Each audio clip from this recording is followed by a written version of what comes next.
Salam, efirdə marşdır. ANS-də ölkəmizin müdafiəçilərinin efir vaxtı başlayır. Bu dəfə itirdiklərimizin ən əziz olan Şuşadan danışacağıq. Ona görə yox ki, hər il 8 may gələndə Şuşa adlı dərdimiz yenidən təzələnir. Ona görə ki, Şuşanın süqutu, alınmaz qala olan Şuşanın verilməsi Azərbaycanın ərazilərinin, Qarabağın işğalının başlanğıcıdır. Şuşanın dağları deyil dumanlar, qırmızı qoftarın yaşıl çumanlar, dərindən ölməyə çoxdur gümanlar, dərindən ölməyə çoxdur gümanlar. Kiçik bir mahnının böyük qəm yükü. Ya bəlkə Şuşa bugün düşmən əlində olduğundan o belə qəmli səslənir. Bilmirəm. Şuşa deyəndə nədənsə bu mahnı yadıma düşür həmişə. Şuşanın dağları başı dumanlı. 100 il, 200 il öncə, ya kim bilir nə vaxt yaranan bu mahnıda niyə belə deyilir görəsən? Uca dağların başı həmişə duman olur. Adi təbiət təsviridir, yoxsa bu ən xoşbəxt günlərdə qarşıdan gələn dərdi bəlanı duyanların həyəcan təbilidir. Bu mahnı mənə Şuşanın əvəz olunmaz təbiətini, xoş günlərini yox, müharibənin bu yerlərə gətirdiyi bəlanı, səngimək bilməyən döyüşləri, çarəsiz qaldığımız çətin günləri xatırladır. Əslində isə xatırlanası çox şey var. Cıdır düzü, İsa bulağı, Xan bağı, Xan əminin səsi, Azərbaycanımızın xanlara, bəylərə layiq bir güşəsi. Və nədənsə göz oxşayan gözəlliklər deyəndə, bulaq üstə Şuşanın görməli yerlərində gəzib tozan sarışın turist qızlar, bir də nə vaxtsa bu yerləri eyiş işrət, istirahət ünvanı bilən tosun əmilər, dayılar göz önünə gəlir. Daha çox yada düşənsə, bir vaxtlar elə Şuşanın başının üstün alan dumanı qovmaq üçün işlədilən, alınmaz qalanın çətin günlərində isə onun müdafiəçilərinin silahına çevrilən bulud dağıdan toplardı.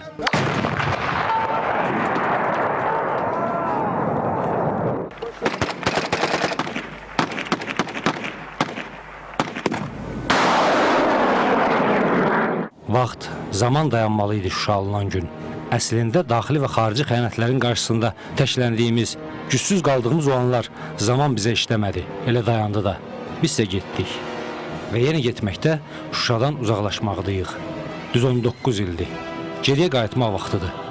Hələlik isə xəyalən geriyə 1992-ci ilin bu gününə dönək. Qaydın da nə olub sizə? Hamımız qaydın da var. Qaydın qardaş, qurbanım. Bir nömrələr hamısını kərəm.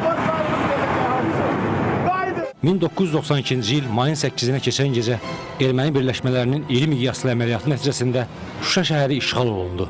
Əməliyyat şəhərin intensiv şəkildə artilleriya atəşində tutulması ilə başlayaraq səhər saat 6-ya kimi davam etdi. Bundan sonra düşmənin çoxsaylı canlı qüvvəsi 3 tərəfdən Şuşaya hücum etdi. Hücum Rusiyanın erməniləri dəstəkləyən 366-cı alayının himayəsi altında həyata keçirilirdi. Bu alayın zirehli texnikalarının Şuşa istiqamətində marşla hərəkəti çox zəif, bəzi hallarda yalnız kiçik çaplı atıcı silahlarla silahlanan qüvvələrimizi çaşbaş saldı və Şuşa kiçik müqavimətlər istisna olmaqla asanlıqla ələ keçirildi. Çoxsaylı erməni və rus qüvvələrinə çox az sayda Azərbaycan döyüşçüsü müqavimət göstərirdi. Vazlıqda olan Azərbaycan əskərləri son ana qədər döyüşərək kömək gözləyirdilər.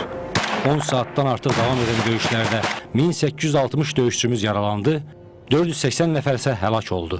Şuşanın düşmən əlinə keçməsi ilə 22 min nəfər öz yurdundan didərgin düşdü. Əsir götürülmüş 68 soydaşımızın taleyi barədə bu günə qədər də məlumat yoxdur. Düzdür, müəyyən mənada bizi məğlub kimi tanıtmaq istəyirlər. Dünyaya ki, biz məğlub olmuşuq, torpaqlarımız işğal olunub. Amma bu səpkidən baxmazdım. Torpaqlarımız da oradan da işğal olunub, başa düşürük. Amma biz ki, Rusiya imperiyasının əsarətindən 80% ölkəmizi azad eləmişik. Yəni, bu deməkdir ki, biz varıq və torpaqlarımızı da işğaldan azad edəcəyik, Allahın köməkliyi. Çox təəssüflə bugünkü gündə Şuşanın işğal günüdür. Bu, Azərbaycanın qeyrətinin tapdalanan günüdür. Azərbaycanın ismətinin tapdalanan günüdür. Alınmaz qala Şuşalıların hər zaman təpkili, qiriyyətli olması ilə əlaqələndirilir. Keçmiş müharibələrdə Şuşaya olan hücumların qarşısını ləyaqətlə aldıqlarına görə. Amma çox təəssüf olsun ki, bu müharibədə həddən çox təəssüf olsun ki, xalqımız birləşə bilmədi.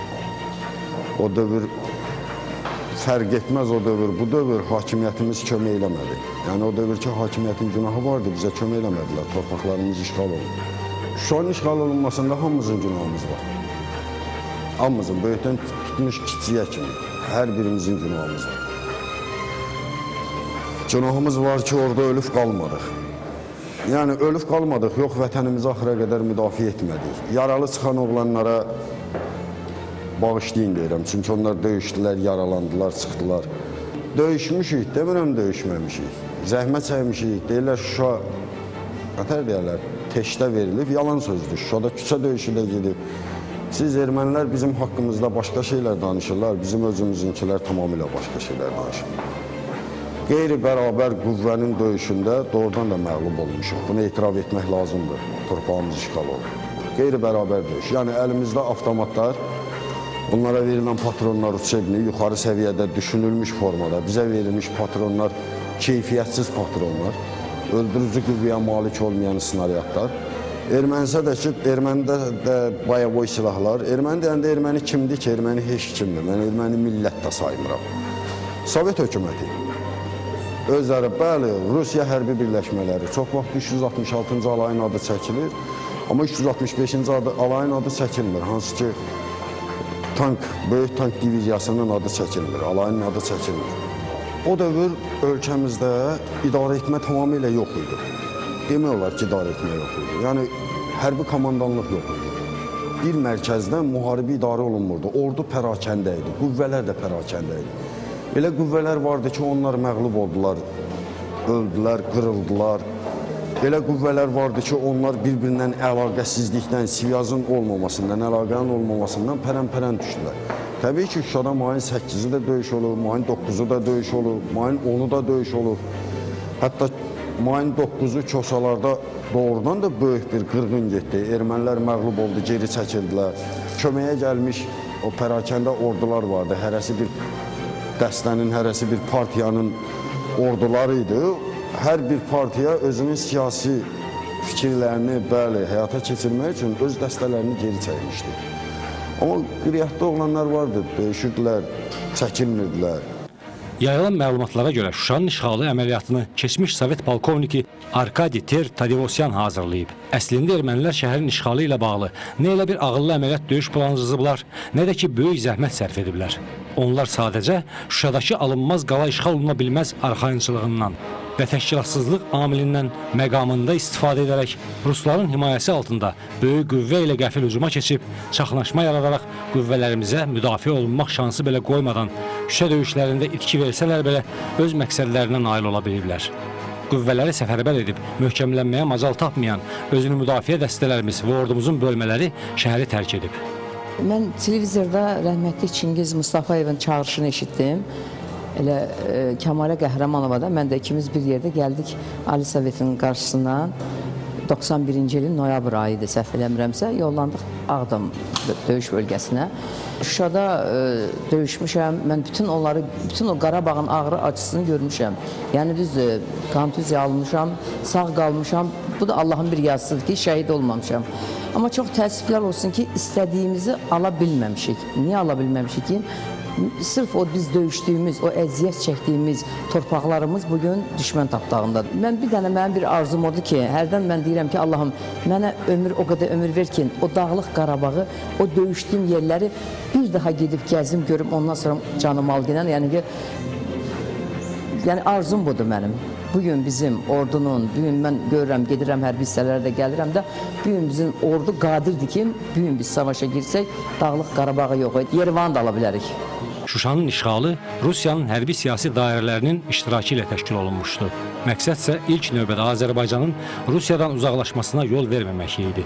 İşğalın ilk günlərində Rusiya generalları və müxtəlif səviyyələrdə siyasətçilər ehyamla bildirirdilər ki, Azərbaycan öz silahlı qüvvələrini vahid MDB komandanlığına tabi etməyə razı olsa, həmçinin Rusiyapərəst xarici və daxili siyasət kursu aparsa, şəhər qaytarıla bilər. 1992-ci il mayın 14-də hakimiyyətə qayıdan prezident Ayaz Mütəllibov Şuşanın işğalını hərbi dövrün şıltaqlığı adlandırmışdı və şəhərin azad olunacağına işarə etmişdi. Lakin bir sutkadan da az vaxtda Ayaz Mütəllibov devrildi. Kimsə hakimiyyəti itirdi, kimlərsə qazandı. amma Şuşanı 50 ilə itirdik. Heç olmasa yaddaşımızı itirməyək. Elə isə yaddaşımız şorşalmasın deyə bir daha itirdiklərimizi xatırlayaq. Uğursuz əməliyyatda ilk öncə elə yərsizlikdən başladı, köməksizlikdən başladı. Şuşada o cür döyüşlər gedəndə adicə Bərdədə, heç bir rayonda döyüş əhval-ruhiyyəsi yox idi. Hamı öz işində idi, hamı... Şuşada döyüş gedirdi, bir tərəfdən deyirdilər, erməni girib, qaçın. Bir tərəfdən də çönürsən, arxaya çönüb adam kömək görəndə lap daha da fərəhlənir. Köməksizlikdən, hamımız köməksizlikdən. Bu qüvvələrlə belə nəsə eləmək olardı? Eləmək olardı. Amma o qüvvələri də dağıtdılar da. Ayın 7-si 777-ci hərbisə Elçin Məmmədov bütün döyüşçülərin otpuska verdi. 6-sı 7-si. Niyəsin deyənə qədər də məlumdur. Məzuniyyət eləmək. Bəli. 7-si, 8-i də axşam erməni hücum elədi. Əgər bunun xəbəri yox idisə, döyüşən uşaqlar niyə buraxırdı Şuşadan? Mən ayın 8-i Şuşanın işğalı günü yaralandım, tar sixində yaralandım. Çıxanda, məni çıxardanda Feyruz var idi, o çıxartdı məni, indi rəhmətə gedir. O çıxartdı məni, yola yenəndə Elbrus Orucov Kosalar kəndindən gəldi. Və bizə dedi, hara qaçırsınız? Dedik, qaçmırıq, bu yaralıdır, bunu aparıram. Dedi, Kosaları erməni aldı, bəs ora kömək lazımdır. Amma halbuki yalan məlumatı idi. Kosalar ayın 9-una qədər döyüşürdü. Şuşanın işğalı zamanı yüzlərlə dinc sakin yaralanıb, həlak olub, əsir və itkin düşüb öncə. 289 kvadrat kilometr ərazisi olan Şuşa şəhərində həmin dövrdə 24.900 əhali yaşayıb. Yerli əhalinin 200 nəfəri şəhid, 150 nəfəri isə əlil olub. 22 minə yaxın insan qaçqın düşüb. 200 tarixi abidə, 2 sanatoriya, görkəmli sənət adamlarının ev muzeyləri, 70 yerlik turist bazası dağıdılıb. İşğal nəticəsində Şuşadakı bir sıra tarixi mədəniyyət abidələri düşmən tərəfindən talan edilib. 5000-ə yaxın eksponatı olan Şuşa Tarix Muzeyi, Dövlət Xalça Muzeyinin filialı və Xalq Tətbiqi Sənət Muzeyi, Qarabağ Dövlət Tarixi Muzeyi, rəsm qaleriyalarının bənzərsiz ekspozisiyaları dağıdılıb, talan olunub. Müqəddəs məbəd və məscidlər təhqir edilərək dağıdılıb, kitabxanalar yandırılıb, misilsiz əlyazma nümunələri məhv edilib. Bu siyahıya Xam mağarası, Qaxal mağarası, Şuşa qalası da olmaqla bütövlükdə 279 dini, tarixi və mədəni abidə daxildir. Ermənilər Azərbaycana məxsus olan bir çox abidənin məhv edilməsinə və sonralar onların erməniləşdirilməsinə nail olublar. Mənim bir Azərbaycan qadını kimi, belə bir ana kimi, bir bacı kimi o şəhid ailələri var, onların qarşısına baş əyirəm. O gözü yolda qalan anaların əllərindən öpürəm ki, oğullar var, mənim qardaşım idi. Mən Şuşadan çıxmaq istəmirdim, onları tanıyırdım, axtarış deyilmişəm orada. Qayıtmışam da neçə dəfələrin 8 may günü. Bax, həmin uşaqlar döyüşürdülər. Döyüşməyən Bakıda hakimiyyət davası eləyənlər idi. 7-si günü ona görə də kirs kimi yerdən bizim artilleriyanı götürdülər, tankları götürdülər, uşaqların bağı çatdırdı, deyirdi, biz necə qalaq oldu? Orada bilirsiniz necə döyüş getdi? Əldə olunan məlumata görə Şuşa şəhərinin ərazisinin 20%-ni meşələr təşkil edirdi. Şuşanın ətrafındakı meşə və dərələrdə müxtəlif müalicə əhəmiyyətli mineral sulu bulaqlar var. Ən iri mineral sulu bulaqları Turş su və Şırlandı. 1988-ci ildə Şuşa və Əsgəran ərazisində nadir təbiət komplekslərini qorumaq üçün təşkil edilən Daşaltı Dövlət Təbiət Qoruğu 450 hektar ərazini əhatə edirdi. 1992-ci ildən işğal altında qalan qoruq hazırda tamamilə məhv edilib. Şuşa şəhərində Qarabağ meşələrinin nadir, çoxillik ağaclarından yanacaq kimi istifadə olunur. Zarıslı kəndində bütün ağaclar, o cümlədən məktəb həyətində olan dekorativ və meyvə ağacları tamamilə məhv olunub. Bir vaxtlar Şuşanın Topxana meşəsində bir-iki ağacın ermənilər tərəfindən qırılmasına razı olmayanlar indi qoruq zonasında, meşənin lap hündür yerində meşə sahəsi qırılaraq geniş düzənlik açılaraq orada aparılan inşaat işlərinin sonunu gözləyir. Bizə heç bir yerdən kömək yox idi. Qüvvələr bərabər deyil idi. Ermənilər lap çoxca Rusla, erməni də yox idi demək ki, Rus idi. Hər elə bir Rus batalyonunun qabağında 2 dənə, 3 dənə erməni olardı belə. Bizə heç bir yerdən kömək yox idi. Bir dənə kömək bizə Laçından oldu. O da Cümşüd 6 nəfər də ondan əlavə. 7 nəfər bizə Laçından köməyə elə bil ki, kömək gəldi. Ayın 8-i Şuşa işğal olundu. Döyüş sursatımız az idi. Döyüşən qüvvə də az idi, köməyimiz yox idi. Texnikadan elə bil tank bir dənə Albert Agaramov idi. Bir dənə o vurulandan da sonra heç nə. O da vuruldu, artıq bütün ümidim səliyir. Şu an işğalın ilk öncə birincisi ilə özümüzdə görürəm. Birliyimiz olmalı.